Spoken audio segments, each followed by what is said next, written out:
funding of leasing companies is one thing that banks have had difficulty over the years doing.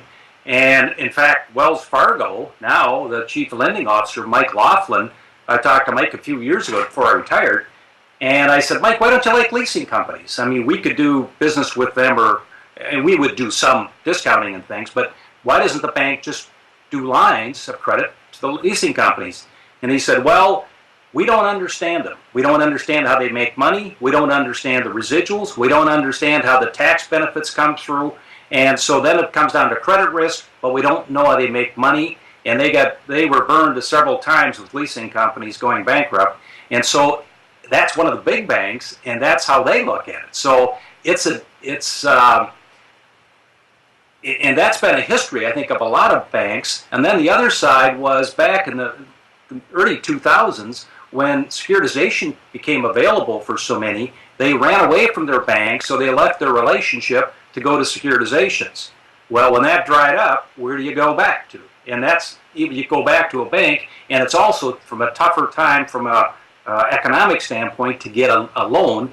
So it was kind of a double whammy, I think. So they went away and they tried to come back, but there was less availability at that time.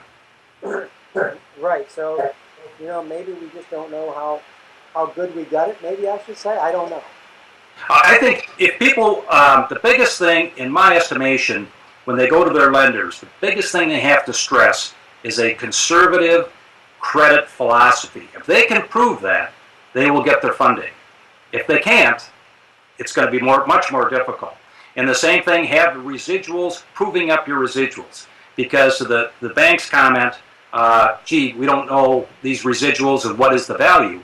But I think those two things, if you can prove up your credit profile and prove up your residuals, it will go a long way to making a bank happy. If you do that, I think the bank can then find a way to say, okay, we may not land 100 cents on the dollar, but maybe we'll be 80 to 90 or whatever. There's some number where you can probably get there. Got it. Good advice. Thank you. In your opinion, what would you say were the most positive and negative developments over the period of time you've been in the industry? You think back, maybe one or two of the most positive developments, one or two of the most negative developments in the industry overall. Well, I think the most positive is the acceptance day, because you say leasing, you say it in a college, you say it on the street, you say it to a customer or a potential customer. They know what the product is today. I think the status and the perception of the industry has gone up tenfold. So I think that is a very, very positive venture. I think the negative in the last few years has been, maybe in the last 10, is that it's gone much more away from equipment driven and much more to just financing spreads. And when it's gotten to be just spreads, then how are you differentiating from a bank? So I think that's one of the problems that I see with the industry has shifted so far to be just a spread business and less importance on residuals or equipment. And I think that's one thing we've gotten away from over the last number of years. And I think this may drive it right now to this type of environment to move it back towards more equipment risk and more equipment determining your product, not just the spread of money. A few months ago, it reminds me of an article written by Bob Nagel in the Journal of Equipment Finance, and I think the title of it was "Leasing: A Challenged Industry or Undifferentiated Product, and Why It Matters." I think that's kind of what you're saying. I think that's exactly it. If it's undifferentiated, what's your price of cash? That's pretty undifferentiated. It's a very easy number to figure out. But if you're taking equipment risk or looking at it in that light, I think there's a lot of opportunities. Jim, if you'll permit me, I'd like to dig on that one a little bit more. Is it possible, in your opinion, to go back for equipment leasing, to go back more toward its roots of equipment, either specialization, equipment knowledge, or is it, in your mind, too difficult to put the genie back in the bottle? No, I think that, especially for the independents and the smaller companies, that's where they should go, because I think that's how you differentiate yourself. If you're going to compete with the big banks on spread good luck, because they've got a capital advantage. So how do you differentiate it? And especially independents, I think it's finding a product or products that you like, that you become an expert in, and find a way to both sell that to the manufacturers and the customers, and to differentiate yourself through equipment. I think that's the big differentiator. I got it. Yeah, okay, good, good. I think the only other thing you could say would be service, but that is so nominal in pricing. It's kind of pricing, service, and equipment. So I think the equipment is the one that people could go back to the roots of leasing and do and really look at that as being a way to grow. What advice would you give the current leasing leaders, whether it be independents or bank lessors? I mean, it is starting to turn over. A number of turnovers in bank leasing departments as of late. You've seen quite a few: SunTrust, Huntington. What advice would you give some of the new leaders of either banks and then also leaders of independents? Well, I think it comes down to determine what you do and do well, and really magnify that. What's your specialty? And if you're in a bank, it's most likely going to be credit driven. So it's probably going to be more spreads. It's going to be conservative on credit risk, but if you're in a bank, you can do all types of equipment because you're going to have that from a customer standpoint. So you have to be a generalist. But I think the biggest thing you have to worry about in a bank is being credit driven. If you're aggressive, you probably won't last, because if you're more aggressive, a lot more aggressive than the credit officer of the corporation, at some point if it blows up, you're probably you're going with it. So I think to determine what differentiates you in the marketplace, what's your specialty. So if you're a smaller company and you're good on equipment, as we chatted before, I think that's what you try to maximize, and you become very good at that. But differentiate, determine what makes you special, and really capitalize on that strength, whatever that is.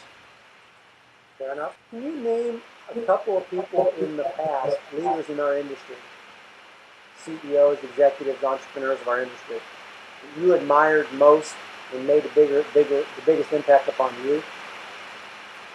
I think the two that come to mind to me were Norm Chapman from Security Pacific, who we chatted about before, from a bank, and then Bill Montgomery. I think when I was on the board for the first time, Bill was chairman of Xerox, and there's a good example of he had gone there from U.S. Leasing, but making a very large company and doing it very well. So I had a lot of respect for those two. I think I held up as great examples of leaders in the industry back in that'd be in the 80s. Okay. What's your involvement in the industry these days?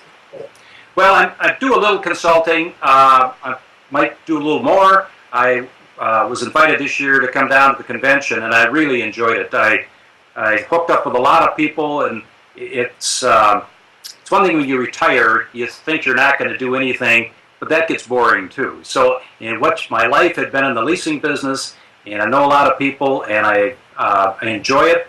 So I've done some consulting, and I'm going to continue that, and I'll probably become a little bit more active in consulting. In fact, won't be any big secret, but I'm going to hook up here a little bit with the Alta Group and do some stuff with John Dean and the group of guys there as well. Oh, fascinating. I did not know that myself, so I'm not sure how many of the listeners here would have heard it as well. So congratulations. Well, thanks. Yeah, you're one of the first, Bob. It's we just signed the deal now fairly recently, and it hasn't been really published yet. So, but hey, it's great. It'll be news. Well, good. Well, we look forward to seeing you more around the industry then. Yeah, it'll be. I'm looking forward to it. Any sentence or two, or leave us some personal words of wisdom, if you will, that things that have served you well over your career, and it doesn't have to be necessarily specific to this industry, but in general, and things that you would hope people would remember about you. Well, I think it starts hopefully with integrity, that you want to stay at the highest levels. It's easy to fall back if somebody is kind of after you for some reason. And sometimes customers, or not customers as much as competitors, may say some things about your company that you don't think is rightfully so, but take the high ground. So I think from that standpoint, take the high ground on things. I think a second thing is be good with your people. Take care of them well. That's just not just money. I mean, it's care about them and do a good job and train them and make them feel part of the team. It's be good with your customers because they're the ones, that's your lifeblood, and do a good job with the customers. And then I think another thing that I've always tried to do was to grow the business. So be innovative and grow. And one thing about leasing, it's a total marketplace is open. You get the opportunity to pick the spots. So find the spots where you want to go in the types of equipment and the types of industries and the segments, and then make it happen and grow. Because I think that's what everybody wants is growth. And if you can do it and you understand it and you understand the products, the company will do well.